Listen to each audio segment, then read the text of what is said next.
ये रेडी।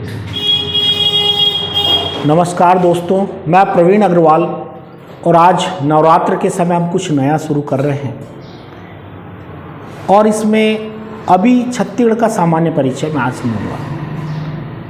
दोस्तों, पीर पर्वत सी हो गई अब तो पिघलनी चाहिए, इस हिमालय से कोई गंगा निकलनी चाहिए। आज ये दीवार क्यों पर्दों से हिलने लगी, शर्त ये थी कि ये नींव हिलनी चाहिए। हर शहर, हर गांव, हर गली, हर मोड़ पर हाथ लहराते हुए हर लाश चलनी चाहिए। सिर्फ हंगामा खड़ा करना मेरा मकसद नहीं, मेरी जिस्त है ये सूरत बदलनी चाहिए। तेरे सीने में न सही, मेरे सीने में सही है अगर आग तो ये आग लगनी चाहिए। दोस्तों, निश्चित रूप से तैयारी का ये शुरुआत हम लोग इसी आग से शुरू करते हैं, इसी शुरुआत से करते हैं। आज हम लोग देख रहे हैं छत्तीसगढ़ का एक सामान्य परिचय। निश्चित रूप से छत्तीसगढ़ जो बना वो 1 नवंबर 2000 को, कब से अस्तित्व में आया? 1 नवंबर 2000 को ये आपके भारत के 26वें राज्य के रूप में मध्य प्रदेश से 1/3 हिस्सा इसका अलग होकर के ये अस्तित्व में आया। छत्तीसगढ़ में जो सामान्य इसका है तो छत्तीसगढ़ है। कितने गढ़ हैं? 36 गढ़ हैं और वो शिवनाथ नदी के उत्तर में 18 और शिवनाथ नदी के दक्षिण में 18। इन गढ़ों के कारण ही मूल रूप से इसको छत्तीसगढ़ कहा जाता है। और आपको आश्चर्य होगा, ये छत्तीसगढ़ न तो सरगुजा में है और न बस्तर में, यानी सरगुजा और बस्तर को छोड़ करके ये पूरा जो क्षेत्र बना है उसमें छत्तीसगढ़ है। अगर हम देखें तो 1 नवंबर 2000 को जो छत्तीसगढ़ 26वें राज्य में बना, इसके अलावा 2 राज्य और बने उसी समय। 9 नवंबर को अगर हम देखें तो उत्तराखंड बना और 15 नवंबर को जो बना वो बना हमारा झारखंड। अब 1 नवंबर को ही हमने क्यों बनाया इसको? क्योंकि मध्य प्रदेश का गठन जो हुआ था वो 1 नवंबर 1956 को हुआ था, तो हमने ये जो तारीख है उसको इसी तय में रखा। जबकि हमारा जो बिल आ गया था वो मानसून सत्र में आ गया था और इस बिल को पास हुए भी समय हो गया था, फिर भी हमने समय का इंतजार किया, 1 नवंबर को इसको पास किया। अब ये कि छत्तीसगढ़ को अलग क्यों किया गया? वास्तव में बहुत सारे कारण, कई लोग बोलते जनजाति संस्कृति, ऐसा नहीं। मध्य प्रदेश में भी जनजाति संस्कृति। अलग करने का जो मूल कारण था वो था यहाँ पर का विकास नहीं होना। जो ऐसा बोलते कि एक ऐसी गाय मध्य प्रदेश ने पाली थी जिसका मुंह किस तरफ था? जिसका मुंह छत्तीसगढ़ की तरफ था, जबकि थन कहाँ थे? मध्य प्रदेश की तरफ। अब एक एक करके इसकी मैं पूरी व्याख्या करूं तो छत्तीसगढ़ को क्या कहा जाता है? अगर भारत के परिप्रेक्ष्य में देखें तो ये 26वें राज्य के साथ साथ इसका एरिया 9वें नंबर पे। एरिया में कौन सा स्थान है इसका? 9वें नंबर पे है एरिया में स्थान। और ये पूरे भारत का 4.11% है। पूरे भारत का कितना है? 4.11% है। अब आपको आश्चर्य होगा, ये क्वेश्चन यहाँ से बन सकता है कि भाई 9वें नंबर पे है तो इससे क्या पश्चिम बंगाल बड़ा है? क्या इससे तमिलनाडु बड़ा है? क्या इससे बिहार बड़ा है? ये तीनों ही छोटे हैं। यहाँ तक कि श्रीलंका भी जो है वो छत्तीसगढ़ से एरिया में छोटा है। अगर हम बात करें तो पॉपुलेशन में अगर देखें तो 2011 के अगर सेंसेक्स के हिसाब से देखें, जनगणना के आधार पे देखें तो छत्तीसगढ़ जो है 16वें नंबर पे है और वर्तमान में भी 16वें नंबर पे। वर्तमान में भी कौन से नंबर पे है? 16वें नंबर। अब बात करें कि छत्तीसगढ़ जो है क्या क्या कहा जाता है। छत्तीसगढ़ की अगर हम सबसे बड़ी बात करें, अच्छा पॉपुलेशन में अगर देखें तो कितना है ये? पूरे भारत का 2.11%। ये दोनों का अगर हम विश्लेषण करते हैं तो ये साफ साफ पता चलता है कि छत्तीसगढ़ जो है डेंसिटी में भारत से आधा है। डेंसिटी में भारत से जनसंख्या घनत्व में आधा लगभग है। तो क्या भारत की स्थिति से छत्तीसगढ़ की स्थिति बेहतर है या कमज़ोर है? डेंसिटी में जो जितना कम होगा संसाधनों की अधिकता उसके पास होगी और इस प्रकार से संसाधनों का डिवीज़न जो है छत्तीसगढ़ में भारत की अपेक्षा दुगना है। फिर भी छत्तीसगढ़ क्या है? गरीबी में पहले नंबर पे है। तो हम दोनों तरीके से देखें कि ऐसा क्यों। सारे संसाधनों में सबसे ज़्यादा होने के बावजूद भी अगर हम देखें तो अगर छत्तीसगढ़ को धान का कटोरा कहा जाता है, धान का कटोरा क्यों कहा जाता है? बताएं, क्या धान का उत्पादन सबसे ज़्यादा है क्या यहाँ? क्या पर हेक्टेयर उत्पादन सबसे ज़्यादा है? क्या यहाँ खाद्यान्न फसल धान है इसलिए धान का कटोरा कहा जाता है? तो ये कारण नहीं है। ये तीनों ही कारण परिप्रेक्ष्य में नहीं। सबसे पहला जो ओरिजिनल कारण है, ऐसे किताबों में बहुत सारी चीज़ें लिखी रहती है, किताबों में कि भाई इसका शेप ऐसा है कि चारों तरफ ऊंचाई वाला क्षेत्र है, प्लेट्यू क्षेत्र है, हिल एरियाज है और बीच में प्लेन एरिया है, लेकिन नहीं, ये वास्तविक कारण नहीं। वास्तविक कारण क्या है कि यहाँ पर धान की वैरायटी सबसे ज़्यादा है, 23,000 धान की वैरायटी। और धान के उत्पादन में आपको बताइए कौन सा नंबर पे है? धान के उत्पादन में छत्तीसगढ़ 8वें से 9वें नंबर पे। अगर मैं भारत के परिप्रेक्ष्य में देखूं तो ये जो पूरा क्षेत्र है, पूर्वी पार्ट है, अगर भारत के परिप्रेक्ष्य में मैं देखूं तो अगर पूरा ये जो हिस्सा है,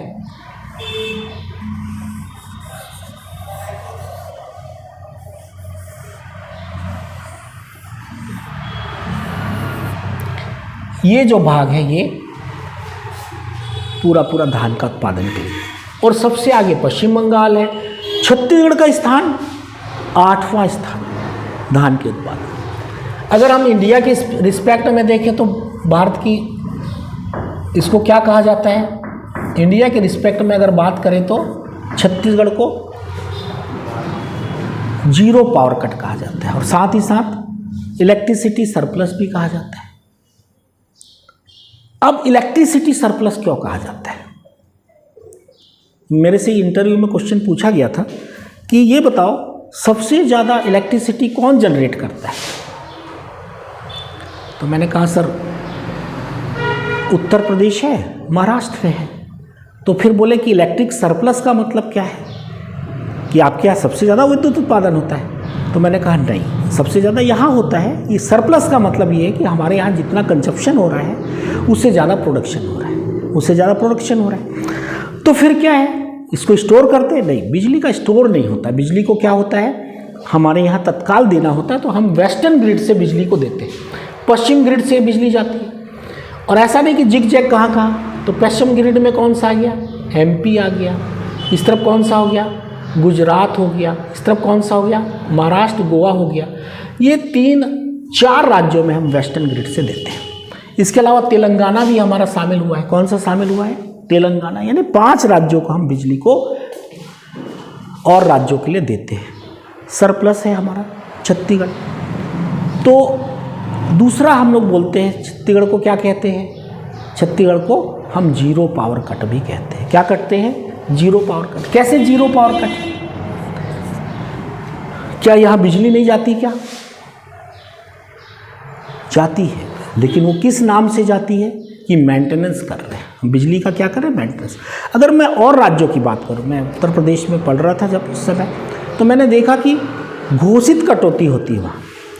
यानी आपको 6 घंटा 8 घंटा घोषित कटौती होगी, इस समय बिजली जाएगी, इस समय बिजली जाएगी। हमारे यहाँ जो बिजली की कटौती होती है वो मेंटेनेंस के लिए होती है, कि हम घोषित कटौती जब भी होगी, बीच में अभी घोषित कटौती थी कि 7 से 9 तक बिजली नहीं रहेगी, ऐसी घोषित कटौती छत्तीसगढ़ में नहीं। और क्या है, छत्तीसगढ़ जो है, मैं आपको बताऊं कि अगर इंडिया के रिस्पेक्ट में देखें तो छत्तीसगढ़ से कर्क रेखा, लाइन ऑफ कैंसर होके जाती है, ठीक है। तो लाइन ऑफ कैंसर ऐसे 8 राज्यों से होके जाती है। इस 8 राज्यों में कौन सा है? छत्तीसगढ़ भी है, ठीक है। और इसका बड़ा महत्व है। ये लाइन ऑफ कैंसर का क्या महत्व है? सीधा सीधा जहाँ से लाइन ऑफ कैंसर जाएगी वो कैसा हो जाएगा? वो ट्रॉपिकल कैंसर, है ना, ट्रॉपिकल क्लाइमेट में आएगा, यानी उष्ण कटिबंधीय जलवायु में। आप कहोगे भाई ये तो भारत भी तो उष्ण कटिबंधीय जलवायु में आता है, ये कैसे? ये कर्क रेखा के यहाँ जाने से ये आधा क्षेत्र कर्क रेखा से ऊपर भी है। तो भारत के लिए स्पेशल बात यह है कि क्लाइमेट को कौन तय कर रहा है? वहाँ पर क्लाइमेट को तय कर रहा है यहाँ का हिमालय पर्वत। लेकिन हमारे यहाँ कर्क रेखा से ऊपर में जाने से ये क्लाइमेट कैसी हो जाती है? उष्णकटिबंधीय क्लाइमेट। तो उसको और भी देखेंगे आगे। अब अगर बात करें तो छत्तीसगढ़ कौन सा पार्ट है? छत्तीसगढ़ गोंडवाना लैंड का पार्ट है। यानी अगर हम देखें तो भारत के कौन से हिस्से का भाग है ये? भारत के प्रायद्वीपीय हिस्से का, पेनिनसुला पार्ट का हिस्सा है ये, प्रायद्वीपीय भारत का हिस्सा है, पेनिनसुला इंडिया का पार्ट है। पेनिनसुला इंडिया का पार्ट होने का मतलब क्या है? पेनिनसुला इंडिया के पार्ट होने का मतलब छत्तीसगढ़ कभी क्या था? ये मेडागास्कर से लगा, यानी यहाँ भी अगर हम बोलें तो यहाँ भी डायनासोर घूमते थे, डायनासोर वाले क्षेत्र। और अभी देखा गया तो यहाँ पर इतने पुराने पेड़ अबुझमाड़ वाले क्षेत्र में मिले हैं, इतनी पुरानी संस्कृति वाले पेड़ मिले हैं कि मत पूछिए। और आपके यहाँ जब हम देखें तो एक भ्रंश है हसदो घाटी के किनारे, और अभी देखिए कि सबसे पुराने फॉसिल्स में मछली जैसा फॉसिल्स 25 करोड़ साल पुराना, वो भी कहाँ मिला है? इस फाल्ट पे मिला है। यानी छत्तीसगढ़ जो है वास्तव में गोंडवाना लैंड का हिस्सा था। ये बहुत सारी चीज़ों से तय होता है, और इसलिए यहाँ की जो मूल चट्टानें हैं वो सबसे पुरानी चट्टानें आर्कियन सेल की, और जबकि उत्तर भारत की सारी चट्टानें रॉक्स कैसी हैं? वो बाद की रॉक्स हैं। अब आइए, इसी में पूरे भारत में छत्तीसगढ़ एक ऐसी जगह है जहाँ कर्क रेखा और देशांतर रेखा का सम्मिलन होता है, यानी IST लाइन और कौन सा? लाइन ऑफ कैंसर, ये दोनों क्रॉस करती है। और ये क्रॉस कहाँ करती है? ये कोरिया या सूरजपुर। सरकार की दोनों एजेंसी, एक कोरिया बोलती है और एक सूरजपुर बोलती है। तो ये है। अब बहुत सारी चीज़ों में छत्तीसगढ़ को देखें तो छत्तीसगढ़ क्या है? जैसे मैंने कहा कि भाई धान का कटोरा है। छत्तीसगढ़ क्या है? छत्तीसगढ़ सरप्लस है। छत्तीसगढ़ क्या है? इलेक्ट्रिसिटी में सरप्लस है। छत्तीसगढ़ क्या है? तो जीरो पावर कट है। छत्तीसगढ़ क्या है? Forest state. एक बहुत बड़ी चीज़ क्या है? छत्तीसगढ़ फॉरेस्ट स्टेट है। कैसे फॉरेस्ट स्टेट है? किसको फॉरेस्ट स्टेट कहेंगे? वास्तव में छत्तीसगढ़ में जो यहाँ का फॉरेस्ट परसेंटेज है 44.2%, और 44.2% होना इसका मतलब क्या है? कोई भी फॉरेस्ट स्टेट के लिए उसका 1/3 हिस्सा क्या होना चाहिए? फॉरेस्ट से कवर होना चाहिए, तभी वो फॉरेस्ट स्टेट होगा। भले जितना भी फॉरेस्ट हो, लेकिन अगर 1/3 अगर कवर्ड नहीं है, इसका मतलब क्या है? पर्यावरण के लिए आवश्यक कितना होना चाहिए? 1/3 कवर होना चाहिए। तो फॉरेस्ट स्टेट होने के नाते छत्तीसगढ़ क्या है? छत्तीसगढ़ क्या है? वन संसाधनों में तीसरे नंबर पे। मैंने हमेशा वन संसाधन बोला, यानी कोई भी रिसोर्सेज जो है वो बहुत सारी चीज़ों को देता है। फॉरेस्ट अगर है तो उससे क्या होगा? यहाँ हमारा वाटर है ना, वाटर जो हमारा अंडरग्राउंड वाटर है वो बहुत ज़्यादा अच्छा होगा, हमारे सॉइल इरोजन नहीं होगा, हमारा जो है यहाँ पर ऑक्सीजन लेवल बढ़िया होगा, पोल्यूशन कम होगा, ना जाने कितने इस रिसोर्सेज से फ़ायदे जो हमको एक एक करके देखें। तो छत्तीसगढ़ इसमें भी बहुत अच्छा है। अगर मैं बात करूँ तो आपका छत्तीसगढ़ क्या है? एग्रीकल्चर की बात करूँ मैं, फॉरेस्ट की बात करूँ तो सबसे 11% आपके यहाँ क्या है? बैम्बू का उत्पादन हो रहा है। पूरे भारत का 11% बांस का उत्पादन हो रहा है। पूरे भारत का 17% तेंदुपत्ता हमारे यहाँ है। और अगर मैं बात करूँ कि आपके यहाँ बैम्बू से क्या बनेगा? कागज़ उद्योग बनेगा, लेकिन कागज़ उद्योग हमारे यहाँ बहुत ज़्यादा नहीं है। मतलब बहुत सारी चीज़ें होने के बावजूद भी हम पीछे। इमली मंडी, देश की पूरी इमली मंडी कहाँ है? जगदलपुर में। अच्छा, मैं अगर आप एक क्वेश्चन पूछे, ये बताओ साल वनों का द्वीप किसको कहते हैं? बस्तर को कहते हैं। और सबसे अच्छी सागौन की लकड़ी भी कहाँ मिल रही है? वो भी खुरसेल, मतलब आपके यहाँ मिल रही है। तो कहने का मेरा मतलब क्या है कि फॉरेस्ट स्टेट के नाते ये बहुत सारी चीज़ों में आगे। लेकिन आपसे मैं पूछूँ, अच्छा साल वनों का द्वीप तो बस्तर को कहते हैं, लेकिन सबसे ज़्यादा कौन से फॉरेस्ट में आगे हैं हम लोग? मिक्स्ड फॉरेस्ट, साल फॉरेस्ट या सागौन फॉरेस्ट? तो हम आगे हैं मिक्स्ड फॉरेस्ट। फायदेमंद कौन सा फॉरेस्ट है? मिक्स्ड है, साल है कि ये?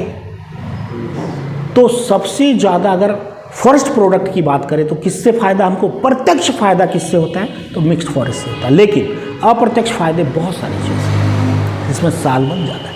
खैर, अब आगे आते हैं कि 4 जनवरी 2001 को इसको क्या घोषित किया गया? इसको हर्बल स्टेट घोषित किया। ये अपने आप में छत्तीसगढ़ बहुत बड़ी बात है।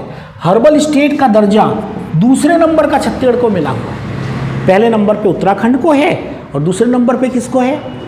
यानी यहाँ पर क्या है? यहाँ पर ऐसे वन औषधि पौधे मिलते हैं और जिसको कि क्या है कि जिसपे कि बहुत सारे ऐसी दवाइयाँ बनती हैं, जैसे हर्रा, बहेरा, आंवला, सारी चीज़ें। अभी अगर हम देखें तो पहला स्टेट ऐसा था, पहला स्टेट ये था उत्तरांचल, और दूसरा स्टेट कौन सा है? छत्तीसगढ़। छत्तीसगढ़ वास्तव में अगर हम देखें तो रामायण काल में भी इसका उल्लेख मिलता है कि जब भगवान राम लक्ष्मण को जब वो लगा हुआ था तीर, तो उस समय हनुमान जी जब जा रहे थे तो बोले दो जगह ये चीज़ें मिलेंगी, एक कहाँ? एक आपके दंडकारण्य क्षेत्र में, और दूसरा कहाँ? आपका वहाँ पर उत्तरांचल में, हिमालय में। तो कहने का मतलब उस समय से चर्चित क्षेत्र है ये हर्बल के लिए। अगर आप आगे देखें तो छत्तीसगढ़ जो है फॉरेस्ट वाला में आपने देखा, ठीक है। सामान्य परिचय में हम बात करें तो छत्तीसगढ़ क्या है? छत्तीसगढ़ जो है हमारा आपका मिनरल स्टेट भी है। कौन सा स्टेट है? कुछ मिनरल्स तो केवल छत्तीसगढ़ में मिलते हैं, जैसे टीन का प्रोडक्शन सिर्फ कहाँ हो रहा है? टीन का प्रोडक्शन सिर्फ छत्तीसगढ़ में हो रहा है। हालांकि अब हरियाणा में भी खोज लिया हमने, लेकिन प्रोडक्शन में एकमात्र अभी भी स्टेट कौन सा है? छत्तीसगढ़। डोलोमाइट का पूरा प्रोडक्शन, सबसे ज़्यादा डोलोमाइट का प्रोडक्शन पूरे भारत में कहाँ हो रहा है? पूरे भारत में डोलोमाइट का प्रोडक्शन बिलासपुर हिर्री माइंस जो है सबसे ज़्यादा प्रोडक्शन में देती है। और अगर बोले तो स्पंज आयरन में सबसे ज़्यादा उत्पादन भी कहाँ हो रहा है? उसका मिलता भी है और उत्पादन भी हो रहा है, वो कहाँ है? पूरे छत्तीसगढ़ स्टेट में। और सबसे बड़ी बात कि कोर इंडस्ट्री के लिए जो विशेष चीज़ चाहिए, कोल और क्या? लोहा, वो भी कहाँ है? वो भी सबसे ज़्यादा थर्ड डिपॉजिट में कौन है? इंडिया में छत्तीसगढ़ ही। और इसके अलावा अभी कोर इंडस्ट्री में जो सीमेंट उत्पादन है उसमें भी तेज़ी से बढ़ोतरी किस में हो रही है? छत्तीसगढ़ में हो रही है। तो छत्तीसगढ़ इन सारी चीज़ों में आगे है। और वाटर रिसोर्सेज की बात करें तो वाटर रिसोर्स में भी बहुत आगे है। अगर हम बात करें तो नदियाँ ही नदियाँ हैं यहाँ, हर क्षेत्र में आपने देखा कि अच्छा नदियाँ रिसोर्स, मैंने क्यों कहा वाटर रिसोर्स? तो नदियों से क्या क्या हो सकता है?